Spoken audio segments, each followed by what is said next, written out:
आप देख रहे हैं शेयर बाजार लाइव। अविनाश गोरखसाकर और राकेश बंसल हमारे साथ मौजूद हैं और एसजेएक्स निफ्टी अगर आप देखें तो 11 अंकों पर 8226 के लेवल्स पर ट्रेड कर रहा है। हालांकि आज की शुरुआत से पहले संकेत बहुत ज़्यादा बेहतर नहीं है, स्पेशली एशियन मार्केट से या फिर एफआईएस की जो अप्रोच इंडियन मार्केट्स को लेकर कल के सेशन में रही है उसके बाद। लेकिन आज के लिए एक और सेगमेंट है जिस पर ध्यान देंगे ट्रेडर्स इन्वेस्टर्स, वो है टाटा समूह के शेयर्स। कल हालांकि इस पूरे स्पेस में हमने बाइंग देखी थी, आज का रुझान देखना होगा। कल एक इंपॉर्टेंट ईजीएम मार्केट क्लोजिंग के बाद हुई टीसीएस की, जिसमें सारस मिस्त्री को बतौर डायरेक्टर हटाने पर डिसीजन लिया गया है। और बारीकियां समझ लेते हैं इस ईजीएम की, इस ईजीएम के आउटकम की, और इस पर बातचीत करने के लिए मेरे सहयोगी सुमित मौजूद भी हैं। सुमित, एक्सपेक्टेशंस तो यही थी कि सारस मिस्त्री को एज अ डायरेक्टर हटा दिया जाएगा क्योंकि ऑलरेडी जो शेयर होल्डिंग पैटर्न था वो टाटा सन्स के फेवर में था। लेकिन ईजीएम की और बारीकियां क्या रही हैं? शुक्रिया दीपाली। दूसरा जो पहलू था इसका वो ये भी था कि टाटा इंडस्ट्रीज से भी क्लियर हो गया था कि सारस मिस्त्री जो है वो डायरेक्टर पद से हटाए जा सकते हैं। लेकिन जो वोटिंग रही उसका पैटर्न पहले आपको बताया था। 93% जो वोटिंग हुई है वो सारस मिस्त्री को हटाने के साइड पे हुई है। 7% वोटिंग जो हुई है वो सारस मिस्त्री को रिटेन करने के फेवर में हुई है। इसमें क्रूशियल रोल जो प्ले हुआ है वो हुआ है इंस्टीट्यूशनल की तरफ से, जहाँ पे 55% वोटिंग जो है वो सारस मिस्त्री को रखने के फेवर में हुई है और करीब 48% वोटिंग जो है उनको हटाने के फेवर में हुई है। लेकिन पब्लिक शेयर होल्डिंग में रफली 80% जो पब्लिक शेयर होल्डिंग थी वो मौजूद नहीं रही थी वहाँ पर। लेकिन जो रिमेनिंग वहाँ पे मौजूद रही थी उसका मेजर हिस्सा जो है वो सारस मिस्त्री को हटाने के फेवर में था। इसलिए इन टोटल क्योंकि टाटा सन्स की मेजर हिस्सेदारी थी तो ये माना ही जा रहा था कि सारस मिस्त्री को हटाया जाएगा। लेकिन वोटिंग पैटर्न से भी इंस्टीट्यूशन की तरफ से एटलीस्ट ये क्लियर हो गया था कि शायद वो सारस मिस्त्री को हटाने के फेवर में नहीं है। उन्होंने तर्क भी कई बार मांगा कि जो भी फैसले लिए जा रहे हैं या फिर जो भी बदलाव हो रहे हैं उस बदलाव का एक वजह देनी चाहिए कंपनी को, और सारस मिस्त्री को हटाने के लिए भी कई सारे सब्सटेंशियल वे उन्हें बताने होंगे। हालांकि जो पूरा ही इशू है इसमें इंपॉर्टेंट ये ईजीएम तब हो जाएगी जब टाटा स्टील की ईजीएम क्रूशियल होगी या फिर टाटा पावर की ईजीएम क्रूशियल होगी, जहां पे शापूरजी पलुंजी ग्रुप की हिस्सेदारी काफी ज्यादा है। वहां किस तरह के आउटकम आते हैं। लेकिन हाँ, टीसीएस में जहां पे ऑलरेडी मेजर हिस्सेदारी टाटा सन्स की थी तो ये ऑलमोस्ट क्लियर कट था कि हाँ सारस मिस्त्री को हटाया जाएगा। और यहीं से शायद दूसरा ट्रिगर अब स्पार्क करता है कि टाटा ग्रुप जो है वो शायद अपनी बाकी कंपनियों के अंदर जो हिस्सेदारी है वो और बढ़ाता हुआ दिखाई पड़े इसी ईजीएम के मद्देनजर भी। ठीक है, ये जो ईजीएम आगे होने वाली है सुमित, ये कितना आसान होगा? क्योंकि होल्डिंग पैटर्न भी एक बार हमको बता दीजिए कि कितना कितना है, ताकि ये हम समझ पाएँ कि कितना आसान होगा सारस मिस्त्री को हटाना। और एक और इम्पॉर्टेंट चीज़ है, ये जो इंस्टीट्यूशनल है जिसमें एलआईसी भी शामिल है, इनका रुख जो इस बार रहा है टीसीएस में आगे भी रह सकता है या फिर इसमें भी स्टांस में कुछ चेंज हो सकता है? देखिए डिम्पी, टीसीएस में क्लियर कट विनर होना ही था क्योंकि सबसे मेजर शेयर होल्डिंग थी टाटा ग्रुप की। लेकिन बाकी कंपनियों की अगर बात करें तो टाटा टेली इसकी आज ईजीएम है 36% के आसपास की, इसमें टाटा सन्स की हिस्सेदारी है। इंडियन होटल में 38% की, टाटा स्टील में 32% की। लेकिन टाटा स्टील में एक चीज़ और क्रूशियल होता है कि 32% टाटा सन्स की हिस्सेदारी है तो 19% के करीब शापूरजी पलुंजी ग्रुप की भी हिस्सेदारी है, दूसरे सबसे बड़े शेयर होल्डर है। तो शायद वहाँ पर जो सिचुएशन है वो थोड़ी बदलते हुए दिखाई पड़े। टाटा मोटर्स में 33%, टाटा केमिकल में 30% और टाटा पावर में भी 33%। टाटा पावर के अंदर भी थोड़ी हिस्सेदारी शापूरजी पलुंजी ग्रुप की है तो वहां पर भी सिचुएशन थोड़ी सी पलटते हुए दिखाई पड़े। रही बात इंस्टीट्यूशन के स्टांस को लेकर तो पहले भी ये बात इंस्टीट्यूशन की तरफ से उठाई गई थी कि एलआईसी जो कि करीब करीब 4% स्टेक ओन करता था टीसीएस के अंदर, वो किस तरह का टेक लेता है, क्योंकि टाटा सन्स के फेवर में वोट करना या फिर एब्सटेन रहना यही दो बेहतर चीज मानी जा रही थी एलआईसी के लिए। लेकिन यहाँ पर जिस तरह की वोटिंग पैटर्न कल देखने को मिला है जिसमें इंस्टीट्यूशन ने ज्यादा वोटिंग जो है वो सारस मिस्त्री के फेवर में की है, तो अगर ऐसे कुछ स्टांस आगे चलकर होता है जहां पे टाटा ग्रुप की हिस्सेदारी कम है वहां पर सिचुएशन काफी हद तक उलटते हुए दिखाई पड़ सकती है। तो अगली ईजीएम में जहां पे जिसकी आज है टाटा टेली की, अगर कोई भी इंस्टीट्यूशन इन फेवर ऑफ सारस मिस्त्री वोटिंग कर देता है और दूसरी तरफ टाटा सन्स की होल्डिंग भी कम है तो ये सिचुएशन पलट हो सकती है और सारस मिस्त्री के फेवर में भी जाते हुए दिखाई पड़ सकती है।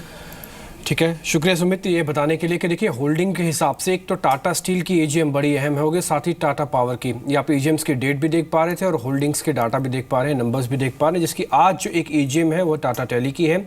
इस पर भी हमको ध्यान ही रखना होगा।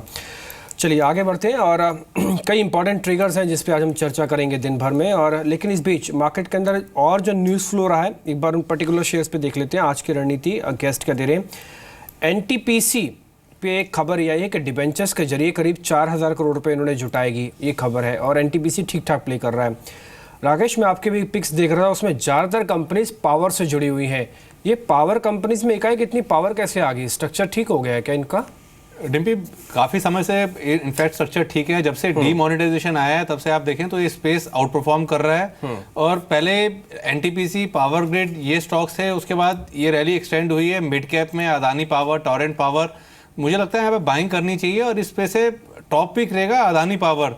एक छोटा सा स्टॉप लॉस है, 30 रुपये 90 पैसे का स्टॉप लॉस लगा के अदानी पावर को खरीदने की राय रहेगी 35 रुपीज़ 30 पैसा के स्टॉप लॉस के लिए। और दूसरा बाय कॉल रहेगा टोरेंट पावर पर 179.90 का स्टॉप लॉस, 197 के लक्ष्य के लिए टोरेंट पावर को बाय किया जा सकता है। जी, सुमित बगड़िया भी इस बीच हमारे साथ मौजूद हैं, लेकिन 3 स्टॉक्स हैं फार्मा स्पेस से जहां पर आज खबरें हैं।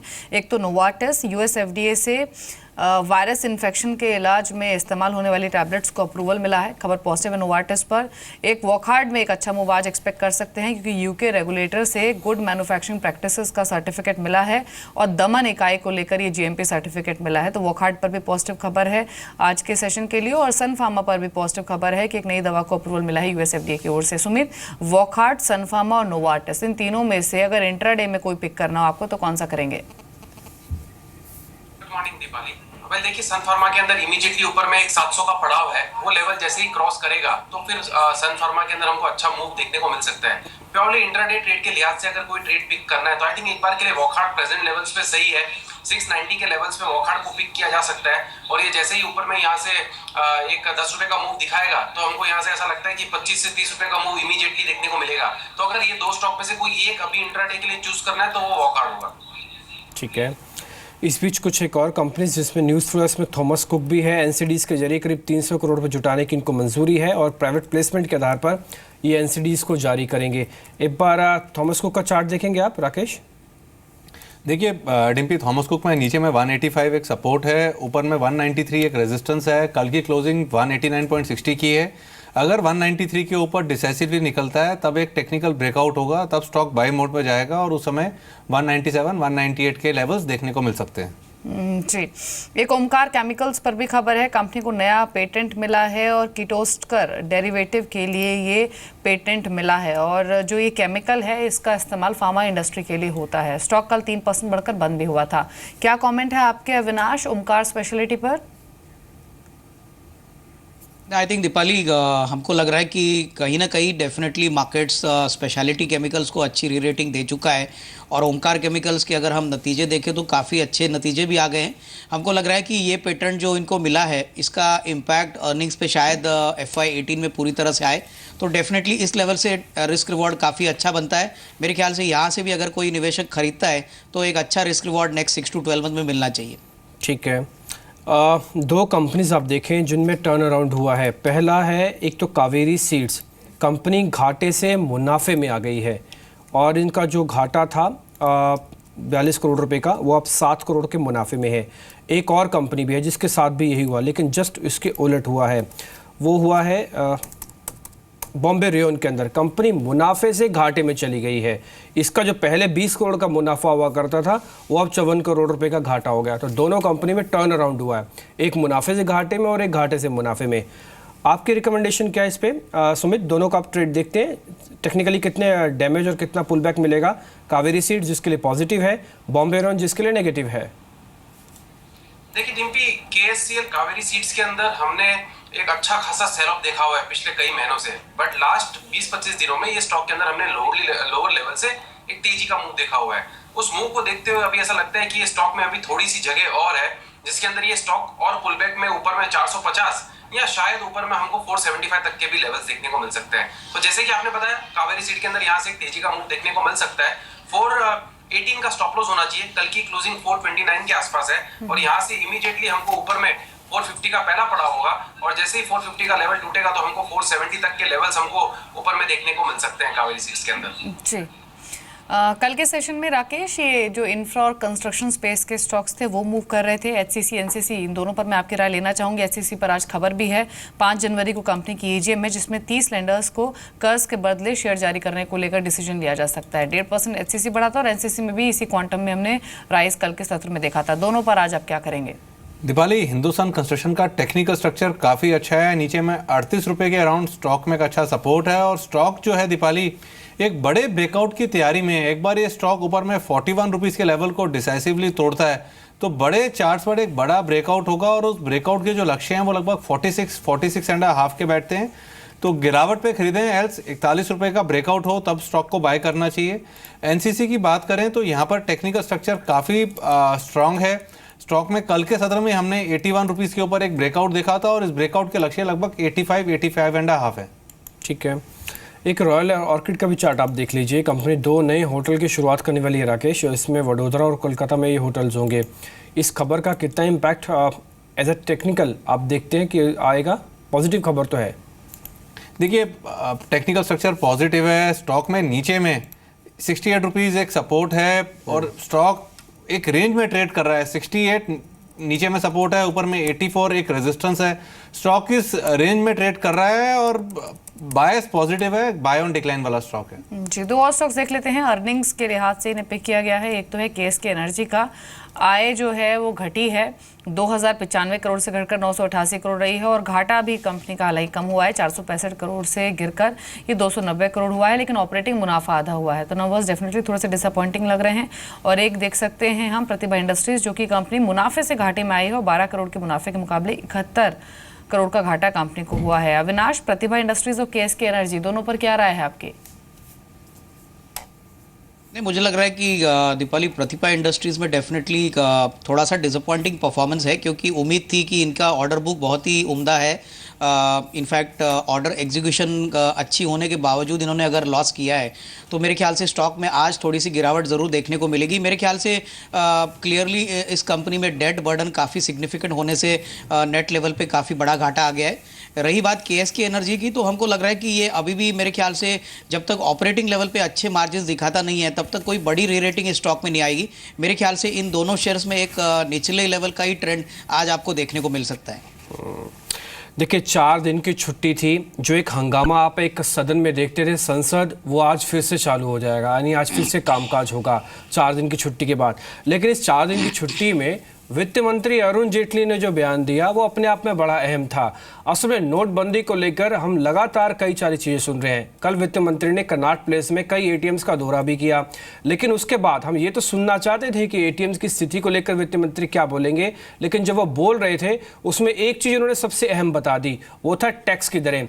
बजट आपको अगले साल दिखेगा फरवरी में, लेकिन हो सकता है टैक्स को लेकर सरकार कोई ठोस रणनीति बना रही हो और इसके लिए तैयारी कर ले, तो ये बहुत इंपॉर्टेंट हो गया। तस्वीरें आप देख पा रहे हैं, ये कनॉट प्लेस में जब वो व्यू कर रहे थे उसकी। और अब एक बार सुन लेते हैं कि डायरेक्ट टैक्स और इनडायरेक्ट टैक्स में वित्त मंत्री का बयान क्या है, उसके बाद इस पे भी चर्चा करेंगे आगे। That so much money which was operating as loose cash in the system has today come into the banking system. It has to be accounted for. Where taxes had not been paid, taxes would now be recovered. Future transactions would be substantially digital. And once they are substantially digital, they get caught in the tax net. And therefore, future high taxation, the taxation levels would be much higher than what is currently being collected. This would also enable the government at some stage to make taxes more reasonable, which applies both to direct and indirect taxes.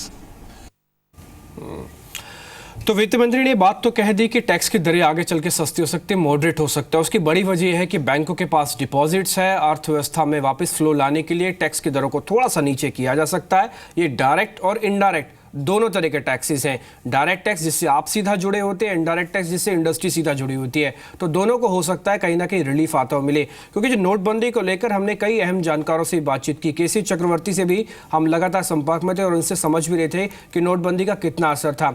एक बार उनका view भी सुन लेते हैं, उन्होंने इस मुद्दे पर क्या कहा। उसके बाद हम पर्टिकुलर बैंक स्टॉक्स की भी चर्चा करेंगे और कुछ टैक्स से सीधा बेनिफिशियरी और जो इम्पैक्टेड शेयर है उसके बारे में बातचीत करेंगे। पहले केसी चक्रवर्ती को भी सुन लेते हैं। चलिए उनसे आगे अभी जानेंगे उनका व्यू क्या था। लेकिन जैसे हम बैंकिंग स्टॉक्स की बात कर रहे थे, एक बार अविनाश, ये जो बैंकिंग स्टॉक्स में अगर हम इस चीज़ को मान के चलें कि हाँ हमारे पास पैसा है, फंड्स है और सरकार अगर टैक्सेस को लेकर कोई एक अहम फैसला ले लेती है तो बैंक स्टॉक्स तो फिर से बेनिफिशियरी हो जाएंगे। क्योंकि जो इकोनॉमी में थोड़ा सा वैक्यूम हो गया है नोटबंदी के बाद, अगर टैक्स रिलीफ अगर कहीं से मिल जाए या सरकार छोटी मोटी अनाउंसमेंट की हवा भी बना ले तो भी हो सकता है कि एकदम से रिकवरी में आप स्टार्टिंग इंजन तो कर ही देंगे, इंजन स्टार्ट हो जाएगा और शायद बैंक फिर से बेनिफिशियरी हो जाएंगे। एनपीएस की जो दिक्कत है हो सकता है कम हो जाए। आई थिंक डिम्पी, मुझे लग रहा है कि डेफिनेटली इस टाइम बजट में लोगों का बहुत एक्सपेक्टेशन है कि नोटबंदी के बाद not only sectors but personal taxation level पे भी रेट्स कम हो जाए। तो डेफिनेटली अगर रिलीफ सेक्टर्स को गवर्नमेंट देती है तो बैंकों के वो डेफिनेटली अच्छी सिग्नल मिलेगी। लोन बुक जो है, क्रेडिट ग्रोथ जो है वो काफ़ी अच्छी तरह से ग्रो करेगा। हमको लग रहा है कि जो भी ग्रोथ आएगा वो मेरे ख्याल से जैन टू मार्च के क्वार्टर के बाद ही आएगा, क्योंकि अभी भी इंडस्ट्री की हाल ख़राब है। इनफैक्ट हमने जो आईआईपी के आंकड़े देखे वो काफ़ी नेगेटिव है। तो डेफिनेटली सेंटीमेंट इंप्रूव होगा और हमको लग रहा है कि जो फ्रंट लाइन पीएसयू बैंक है जहाँ पे डिपॉजिट ग्रोथ काफ़ी सिग्निफिकेंटली बढ़ा है, जैसे एसबीआई है, बैंक ऑफ बड़ौदा है, पीएनबी है, यहाँ पे मेरे ख्याल से कोई भी गिरावट आती है तो इसको खरीदना चाहिए।